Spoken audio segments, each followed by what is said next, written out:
You are tired, aren't you? Tired of trying so hard. Tired of doing everything right and still coming up empty. You look around and wonder why your efforts collapse into silence, why your nets come up dry after nights of endless work.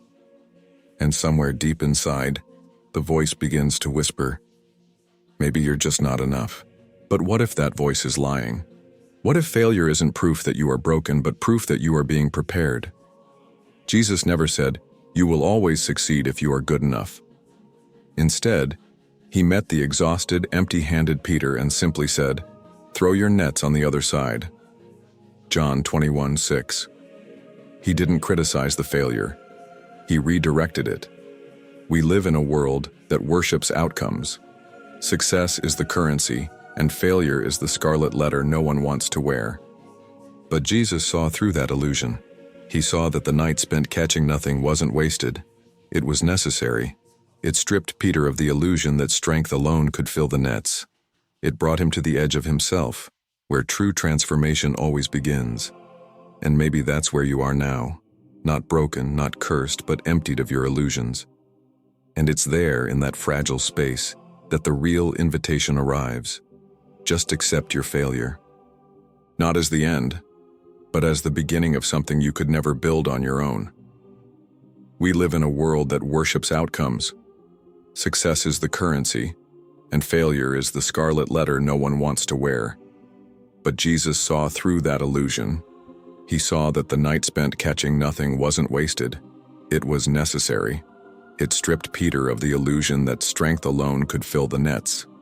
It brought him to the edge of himself, where true transformation always begins. And maybe that's where you are now, not broken, not cursed, but emptied of your illusions. And it's there, in that fragile space, that the real invitation arrives. Just accept your failure, not as the end, but as the beginning of something you could never build on your own. There is a violence to surrender, a ripping away of your pride, your plans, your timelines. And it feels like death because, in a way, it is. But Jesus was never afraid of death. He moved through it. He transformed it. He showed that what looks like the end to the world is often the very place resurrection begins. And here you are, staring at the wreckage of your efforts, thinking it disqualifies you. It doesn't. It prepares you. Failure humbles you. It clears the ground. It forces you to ask, if my effort isn't enough, what do I actually trust? And in that painful honesty, real faith can finally be born. You've been taught to see failure as punishment, a divine slap on the wrist for not trying hard enough, not believing strong enough, not being good enough. But that's not what Jesus teaches. Peter didn't fail because he was lazy. He failed because he needed to reach the end of his own strength. He needed to recognize the limits of human effort without divine direction. And maybe that's exactly what's happening to you. Maybe your exhaustion isn't evidence that you're failing at life. It's evidence that you're about to finally start living it differently. Living it not by force, but by alignment, by following the voice instead of just fighting the waves. Look closely. When Jesus appears to Peter, he doesn't shame him. He doesn't list his mistakes. He doesn't say, you should have figured this out by now. He simply gives a new instruction. Cast your nets on the right side of the boat. John 21:6. One sentence, one act of trust, and everything changes. The catch that Peter could not achieve through his own power happens in a moment of surrender. That's the scandal of grace. It's not something you earn. It's something you step into when you are empty enough to finally obey without pride. And obedience, not perfection, is what unlocks the abundance you've been chasing. There is a kind of freedom that only comes after failure. It strips away the illusions you didn't even know you were carrying. It peels off the layers of ego that whispered, if I work harder, I can control the outcome. But you were never called to control the outcome. You were called to trust through the uncertainty. When Peter obeyed, he wasn't promised success.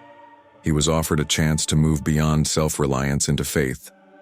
That's where you are now, standing on the fragile bridge between what you can force and what you can surrender. One leads to more exhaustion, the other leads to resurrection. Just accept your failure. It sounds brutal, doesn't it? Almost offensive to the part of you that still believes you can earn everything with enough effort. But Jesus wasn't in the business of feeding illusions. He didn't tell Peter, try harder. He told him to try differently, to listen, to move with trust instead of fear. What if your failure isn't a message of defeat, but an invitation to strategy? What if it's not about doing more, but about doing differently, aligned, surrendered, awake? Failure doesn't make you less worthy. It just makes you more ready. Ready for the kind of success that isn't measured by applause but by obedience. Peter's story wasn't marked by his perfection. It was marked by his persistence. His willingness to get it wrong, to be humiliated, to fall flat on his face, and still get up when the voice called. That's the real victory no one applauds. The silent kind, the private kind, the kind that happens when you choose not to let failure define your future. Jesus didn't choose Peter because he was flawless. He chose him because he was teachable, because when the nets came up empty, Peter still listened, still believed, still moved when it made no logical sense. Maybe that's the posture heaven is waiting to see in you right now. When you cling to your failures, analyzing them endlessly, punishing yourself silently, you close the door to the new instructions already being given. You stay stuck in the old scene, rereading old lines, mourning old dreams. But Jesus is not standing in your past. He is standing in your next step. Throw your net on the right side of the boat. John 21:6. It's not a metaphor. It's a real, tangible action. A shift that requires letting go of the need to understand everything before obeying. It demands trust without guarantees, courage without applause, and the willingness to believe that sometimes the very place you failed is where the miracle is about to happen. You've been taught to despise the dry seasons, to see the empty nets as evidence that something is wrong with you. But the Bible teaches differently. The silence, the failure, the waiting, they are not punishments. They are preparation. Peter's empty nets made room for the miracle. They emptied him of self-sufficiency. They made him desperate enough to listen. And that desperation wasn't weakness. It was the soil where trust could finally grow. Maybe your silence, your emptiness, your failure, is not a signal to quit. Maybe it's a signal that you are finally ready to stop fishing in your own strength and start living in alignment with the one who commands the seas. The world will tell you to hide your failures, to mask them, to spin them into something shiny and marketable. But Jesus does the opposite. He calls Peter's failure into the open. He steps into the moment of defeat without flinching. And then he transforms it. That's grace. Not pretending you never failed, but inviting Jesus into the middle of the mess without shame, without excuses. True strength isn't the ability to avoid failure. True strength is the courage to face it, learn from it, and move forward wiser, lighter, freer. Your empty nets aren't your shame, they're your soil. The place where surrender grows roots deep enough to carry real destiny. Stop asking if you're worthy because you failed. That question was answered long before you ever tried. You were called not because you were flawless, but because you were willing to step into deep waters, willing to endure the dark nights without giving up, willing to trust again even after disappointment. Peter wasn't rebuked for failing to catch fish. He was trusted with even greater responsibility afterward. Jesus didn't lower Peter's calling because of his failures. He expanded it. "Feed my sheep," he said. John 21:17.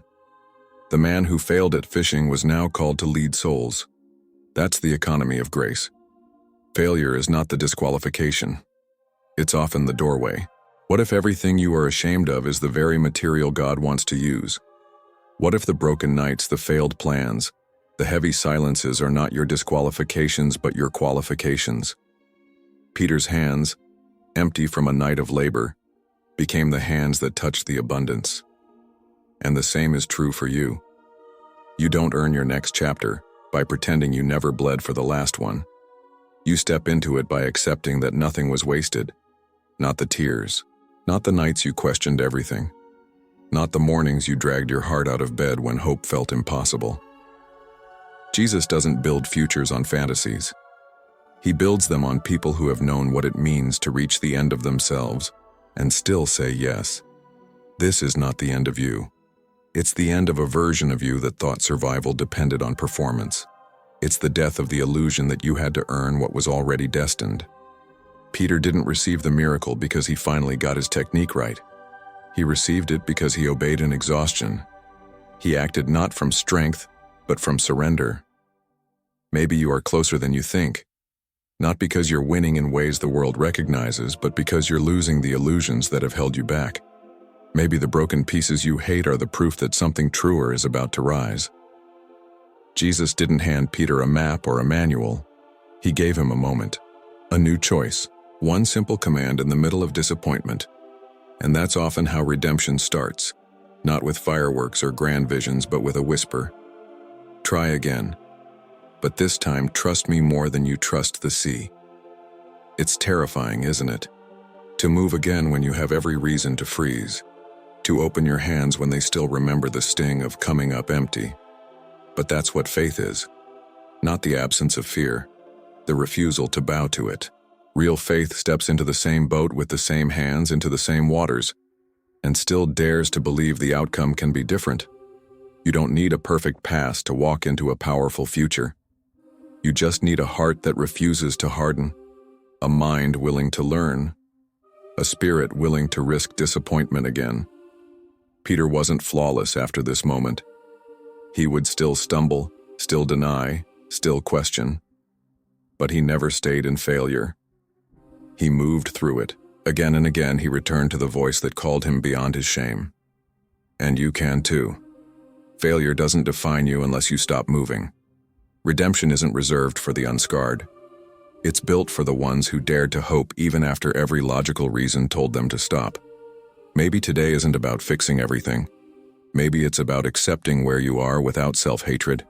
Maybe it's about standing in front of your empty nets without pretending they are full. Honesty is the doorway to resurrection. Jesus didn't bless Peter's pride. He blessed Peter's honesty. And the same is true for you. You don't have to hide what didn't work. You don't have to decorate your disappointment with fake smiles. You only have to stay open. Stay soft enough to listen when the next command comes. Because it will come. Grace always comes, not when you're impressive, but when you're real. You were not meant to live trapped between regret and perfectionism. You were meant to live in movement, in trust, in the strange, beautiful rhythm of falling and rising, missing and learning, losing and finding. Peter's story reminds us that the most powerful journeys are not the clean ones. They are the messy, battered, doubting ones.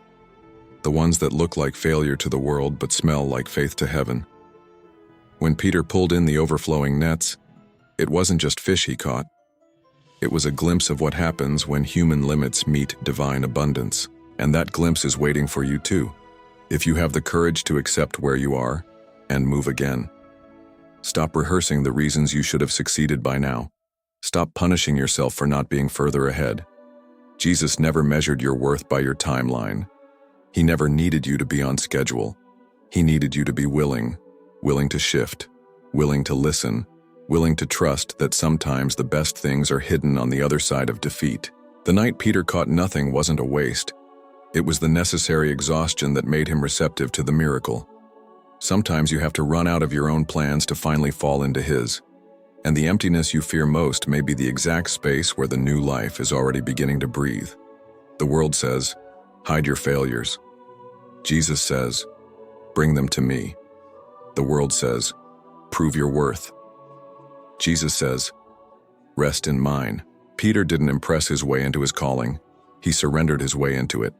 He let go of what he thought he needed to prove, and so must you. You're not here to decorate your life with trophies that rot. You're here to carry a story of redemption that only gets brighter with every scar. Your failure isn't your disqualification, it's your offering. And Jesus is not asking you to erase it. He's asking you to bring it, raw, trembling, real. There will be voices, inside and outside, that tell you this moment defines you, that because you fell, you are finished. But those voices are not from him. Jesus didn't call Peter failure. He called him rock, Matthew 16:18. Not because Peter was always steady, but because Peter chose to stand even when everything inside him screamed to collapse. You are not the sum of your missteps. You are the carrier of a calling that no mistake can cancel. Your future is not fragile. It is anchored in the voice that speaks over your emptiness and says, "Come, try again." This is your altar now, this moment, where you stop apologizing for your failures and start accepting them as part of your making. This place, where you lay down the weight of endless self-criticism and pick up the wild, stubborn hope that maybe, just maybe, Jesus knew what he was doing all along.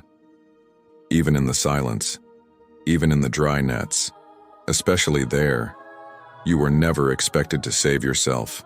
You were only expected to respond when he said, "Throw your net again." So here is the truth, as simple and as brutal as it is beautiful. Just accept your failure, not as a tombstone, but as a doorway, not as a label, but as a lesson, not as an end, but as a beginning. Jesus doesn't build on perfection. He builds on surrender. And the moment you stop fighting your failure, you'll find you're already standing on the edge of resurrection.